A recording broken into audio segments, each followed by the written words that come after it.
Me llamo Armando Chaguaceda, soy politólogo, historiador. Mis áreas de especialización son los estudios sobre democratización y desdemocratización en América Latina, particularmente Cuba, Nicaragua y Venezuela, y también estudios sobre el caso ruso.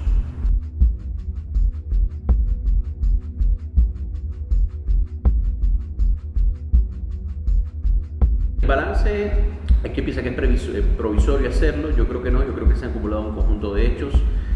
No es la ruptura radical que algunos presentan, pero tampoco son cambios menores. Hemos transitado de un régimen de democracia liberal bastante precario, incluso democracia electoral, a un régimen de democracia delegativa, es decir, no hemos entrado en el autoritarismo, pero donde son muy notorios la concentración de poder decisorio y de discurso del presidente, una narrativa de radicalización, al menos discursiva, de una división entre amigos y enemigos, y ciertos conflictos particulares con organizaciones de la sociedad civil, movimientos ecologistas indígenas, sectores de la academia, de la opinión pública.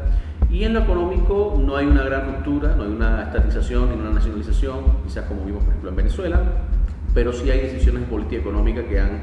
introducido, digamos, ruidos en la agenda nacional. Entonces, digamos, para resumirte, sí hay cambios relevantes de la forma de hacer política, si bien no es un cambio a un régimen, digamos, autoritario, mucho menos, y veníamos además de una democracia defectuosa, con muchos problemas de derechos humanos, pero se abre escenarios con mucho potencial de conflicto por delante.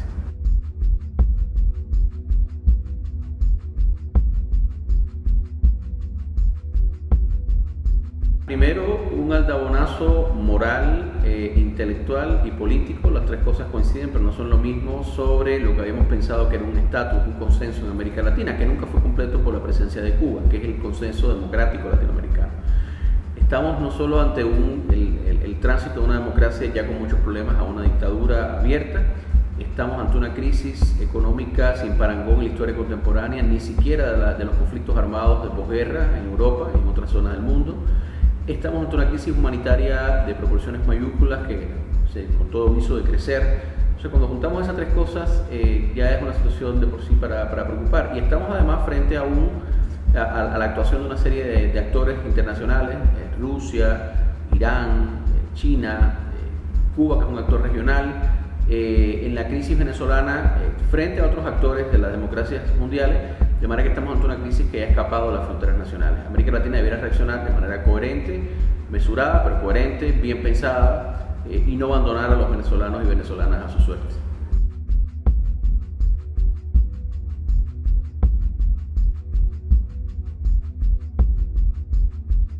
Primero, bueno, mantener abierta la agenda de la posibilidad de la negociación. Es decir, no creo que hay que desechar ni Noruega, ni Suecia, ninguna posibilidad que se dé, si a eso se va con la plena conciencia de que el gobierno venezolano está tratando de ganar tiempo. Pero el chavismo, lo que quiera que eso sea, es una variable, es un actor que va a seguir existiendo en Venezuela, de manera que hay que arreglarse con él. Eso implica, entonces, por un lado, que la negociación tiene que estar sobre la mesa, pero para que la negociación se dé, tiene que haber amenazas creíbles para que se produzcan rupturas dentro de la élite gobernante y se produzca una proclividad a la negociación no solo sea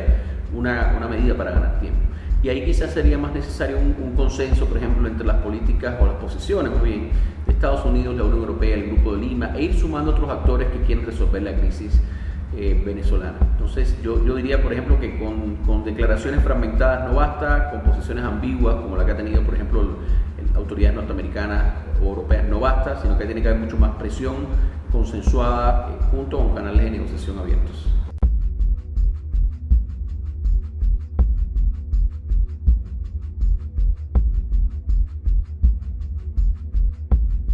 Si medimos las posibilidades de los escenarios políticos en Cuba después de la posreforma constitucional, en términos de lo que el propio sistema ofrece, son pocos. La constitución es nueva, pero es una especie de reedición en muchos casos de la vieja,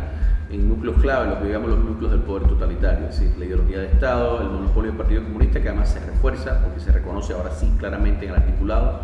la imposibilidad de reformar esto para salir del sistema socialista en la visión que el Estado lo concibe. Entonces hay, digamos, mucha continuidad y poco cambio de estos núcleos centrales de poder totalitario en la Constitución nueva del 2019.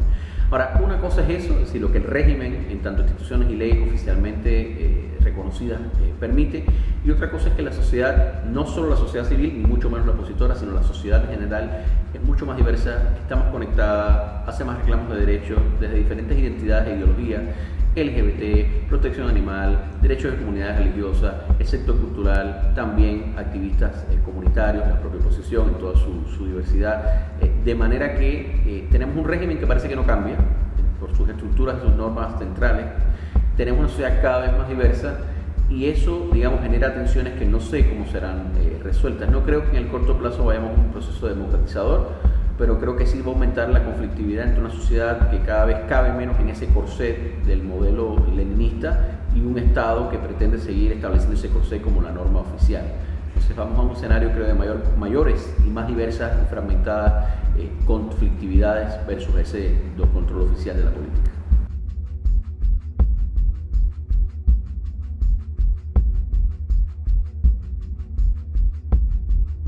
Primero, yo creo que estamos ante lo que varios investigadores como Staffan Lindberg, Anna Luhrmann del proyecto BEDEM de Gothenburg, del cual yo hago parte como experto país, han llamado como la ola autocrática global. Es decir, esto no es un fenómeno regional, hay una ola autocrática global. No quiere decir esto que hay una acción coordinada de todas las autocracias, incluso hay conflictos entre autocracias entre sí, pero digamos hay una disminución sostenida del número de democracias en el mundo y de la calidad de esas democracias versus el aumento de los regímenes autocráticos a escala global. Eso es un fenómeno global. Junto con eso hay un deterioro de las democracias avanzadas al interior por el ascenso del populismo, de prácticas neofascistas, de discursos de derecha. Es decir, por ejemplo, hay un deterioro democrático en Estados Unidos, porque Estados Unidos es la gran democracia más vieja del mundo, pero hay un deterioro, entre otras cosas, porque tenemos un presidente que no, lo digo con toda responsabilidad, no es un demócrata, o sea, no por sus valores, por sus,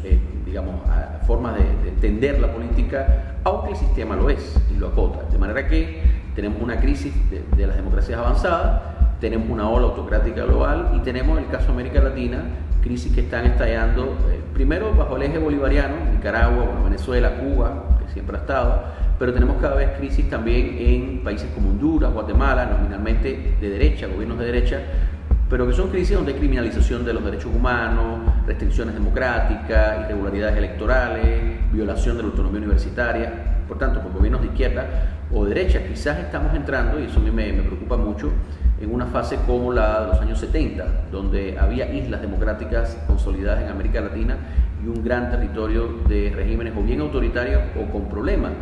Ahí también está el caso de Colombia, por ejemplo, de México, que tienen gobiernos, bueno, México cambió el signo ideológico, pero hasta hace poco tiempo era así, gobiernos neoliberales, gobiernos integrados al consenso de Washington, donde el Estado, por razones ideológicas, no es el principal criminalizador de la acción ciudadana, que hay prácticas represivas a los opositores, pero digamos hay una gran cantidad de uso de la violencia paraestatal contra luchadores sociales, contra defensores de derechos humanos, que es estructural y que tiene que ser resuelta. De manera que mis preocupaciones serían, resumiendo, la ola autocrática global, estudiada por expertos como los de BEDEM, la pérdida de calidad al interior de las democracias avanzadas y en América Latina esta emergencia heterogénea de prácticas y actores antidemocráticos en todo el espectro nacional.